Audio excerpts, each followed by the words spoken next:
अस्सलाम वालेकुम एवरीवन। अच्छा जी, आज की वीडियो में से मैंने आपको बताया था कि जो लाइफ स्टॉक के मैंने आपको मुख्तलिफ बिज़नेस आइडियाज़ बताए थे, उसमें से सबसे फेवरेट और सबसे पहला जो है वो मैं आज आपसे उसकी डिटेल शेयर करता हूँ। वो है बीफ फैटनिंग या मीट फैटनिंग का काम। अच्छा जी, इसके मुख्तलिफ स्टेप्स हैं। नंबर 1 इसमें ये है कि जी परचेजिंग के लिए आपको सबसे पहले जो जानवरों की टाइप रिक्वायर्ड है वो मैं आगे आपको वीडियो में जो है आगे शेयर भी करता हूँ उसकी वीडियो। आपने क्रॉस ब्रीड के जानवर लेने, किसी भी प्योर ब्रीड के जानवर नहीं लेने, और फ्रीजियन यानी विलायती जानवर आपने नहीं लेने मीट फैटनिंग के लिए, क्योंकि स्लॉटर हाउस वाले जिन्हें आपने सेल करना होता है वो उसको पसंद नहीं करते। अच्छा जी, जानवर आप ये देखें, जो आपको बता रहा था कि बीफ फैटनिंग के लिए जो जानवर लिए जाते हैं क्रॉस ब्रीड के। अब ये जितने भी जानवर हैं इनमें से कोई भी किसी प्योर ब्रीड का नहीं है। कोई चोलिस्तानी साहिवाल का क्रॉस है, कोई देसी जानवर है, कोई जो है देसी साहिवाल है, कोई देसी चोलिस्तानी, मतलब सारे प्योर ब्रीड नहीं है। ये मीट पर्पस के लिए जो ये जानवर है ना, ये बेस्ट होते हैं, इनकी ग्रोथ बहुत अच्छी होती है। तो जो जिसने बीट फैटनिंग करनी है, ये जानवर एक एग्जाम्पल है कि आपने जो है ये इस तरह के जानवर लेने हैं, यही आपको फ़ायदा देंगे। प्योर जानवर एक तो महंगा होगा, ठीक है, और जो स्लॉटर हाउसेस वाले उन्होंने आपको अपीयरेंस के कोई पैसे नहीं देने, उन्होंने गोश्त के पैसे देने। तो आप जो इसमें आपकी चॉइस होनी चाहिए वो जानवर जिसमें गोश्त अच्छा है। भाई ये ब्राउन जानवर है, आप इसकी खाल देखिए, ठीक है, इसकी रानें देखें, इस पर गोश्त है, चौड़ी हड्डी का जानवर है। ये ब्लैक वाला देख लीजिए। तो मतलब इनमें गोश्त के लिए जब आपने पालने तो ये वाले जानवर आपके पास होने चाहिए। दूसरी चीज़, आपको ये पता होना चाहिए कि स्लॉटर हाउसेस का रेट क्या है ताकि आप परचेजिंग कर सकें। तीसरी चीज़, मीट वेट जानवर आपने कितने वज़न के जानवर लेने। कोई बंदा आपसे कहता रहे कि जी सस्ते जानवर कम वज़न के ज़्यादा ले लो, आपने बिल्कुल नहीं लेने। सस्ता जानवर, लिया हुआ जानवर वेट नहीं करता और आपके 3 महीने में कभी भी तैयार नहीं होता। एटलीस्ट 5 से 6 महीने लेता है, जो कि आपकी फिर कॉस्ट पूरी नहीं कर सकते अगर आप उसको वही फीड दे रहे हैं जो बाकियों को दे रहे हैं। तो जो मिनिमम जानवर आपने जो वेट के जिसका लेना है वो लाइव वेट, जिंदा जानवर का वज़न 200 किलो एटलीस्ट होना चाहिए। वैसे 220, 230, 250 ये हो तो बहुत ही अच्छा है।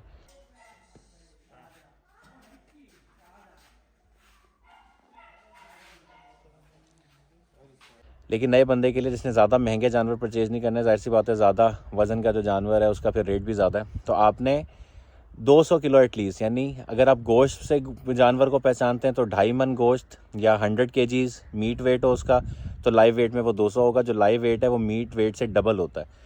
अगर किसी जानवर का फॉर एग्जांपल 3 मन गोश्त है तो इसका मतलब है लाइव वेट में वो 6 मन होगा, ठीक है जी। वो आपने परचेजिंग करनी है। अगर आप नए हैं तो कोशिश करें किसी ऐसी मंडी से परचेज़ कर लें जानवर जहाँ पे वज़न के मुताबिक जानवर तुलते हैं। वो अगर आपने किसी ने करने हो तो मैं आपको बता दूंगा कि कौन कौन सी मंडी और कौन कौन से बंदे जो हैं रिलायबल हैं, जो आपके साथ फ्रॉड नहीं करेंगे। या अपने इलाके से करीब से लेना चाहते हैं तो किसी ऐसे बंदे को रखें जो रिलायबल हो इंतहाई।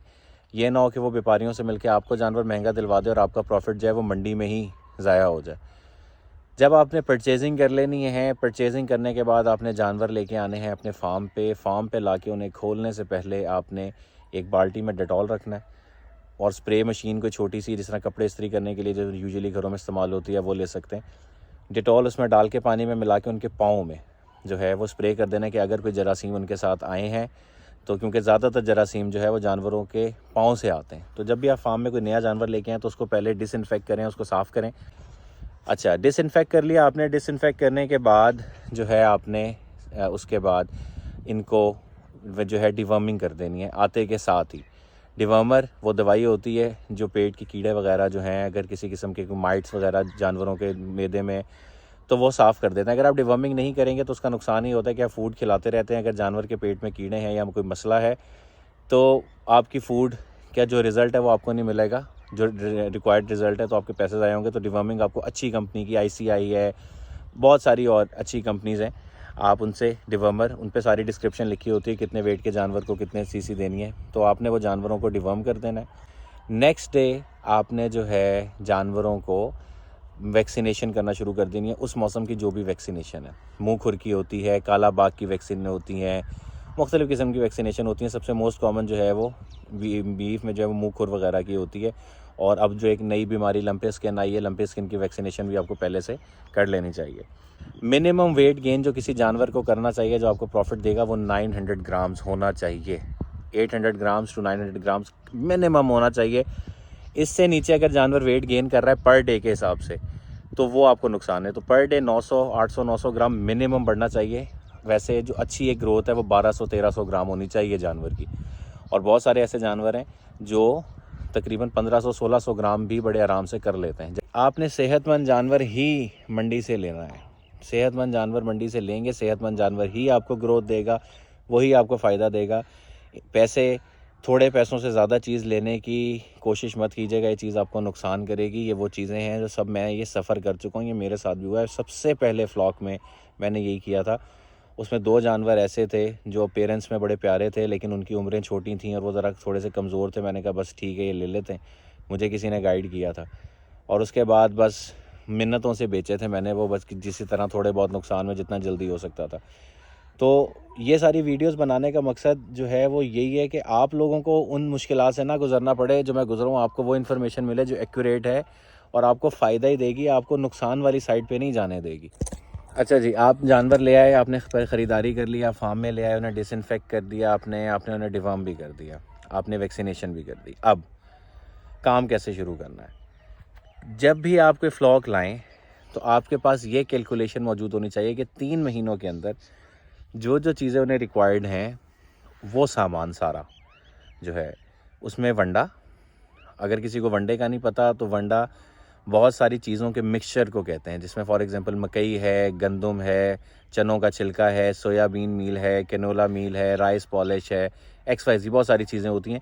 वो एक अलहदा आपको इस चीज़ की मैं डिटेल दे दूँगा। और साइलेज क्या होता है, अभी कुछ दिनों तक मेरा साइलेज बनना भी है तो वो मैं आपको उसकी प्रेपरेशन भी बता दूंगा। वैसे मैं आपको एक ओवरव्यू दे देता हूँ। साइलेज मकई की फसल जब तकरीबन 60 to 80 डेज़ के दरमियान होती है तो उसकी छल्ली में जो दाना होता है वो नरम होता है। अगर आप उसे प्रेस करें तो उसके अंदर से दूध निकलता है, ठीक है, उसका रस निकलता है आप कह लें। तो उस फेज़ पे जो है आपने लाजमी तौर पे जो है फसल को काट लेना है। एक चॉपर मशीन होती है, उससे आपने उस सारी फसल को छोटे छोटे पीसेस में क्रश करके किसी जगह पे एयर टाइट करके आपने उसे बंद कर लेना है। जब आप उसे बंद कर लेंगे उस पर एक स्प्रे होता है जिसे इनोकुलेंट कहते हैं, आपने वो स्प्रे उस पर करना है और 30-35 दिन एटलीस्ट आपने उसे एयर टाइट करके अच्छी तरह बंद करके रख देना है। उसकी वीडियो भी मैं आपको भी कुछ आने वाले दिनों में दिखाऊंगा, मेरा भी बिल्कुल बनने वाला है। तो साइलेज जो है वो जब एयर टाइट आप उसे कर लेंगे, एयर टाइट करने के बाद 30-40 दिन के बाद रेडी टू गो है, फिर आप उनके लिए जो है वो इस्तेमाल। अच्छा जी, मैं ये सारी चीज़ें आपको बता रहा हूँ, मैं ये नहीं कह रहा कि आपसे गलती नहीं होगी। गलतियाँ होती हैं शुरू में, हर चीज़ नहीं एक दफ़ा में समझ आ जाती है। मेरे एक दफ़ा बताने से आपको हर चीज़ नहीं समझ में आएगी, लेकिन आप देखिए नाकामियों से कामयाबी की तरफ जा सकते हैं, आप बहानों से कामयाबी की तरफ नहीं जा सकते। तो ट्राई ज़रूर करें। इन्फॉर्मेशन का जो फीड के हवाले से कि खाना किस तरह डालना है वो मैं एक और वीडियो में आपको नेक्स्ट वीडियो में एक्सप्लेन करूँगा। यहाँ तक आपको मैंने वो सारी बेसिक चीज़ें परचेजिंग से लेके डिसइंफेक्शन और जो है इनकी डिवर्मिंग और वेट क्या चाहिए, ब्रीड कौन सी चाहिए, ये सारी चीज़ें आपको बता दी हैं। नेक्स्ट वीडियो में मैं आपसे शेयर करूंगा कि इनका फीड प्लान क्या होता है और अब वो आपने कैसे कैरी करना है और जगह किस किस्म की इनके लिए रिक्वायर्ड होती है। ठीक है, तब तक अपना ख्याल रखिए। अल्लाह हाफ़िज़।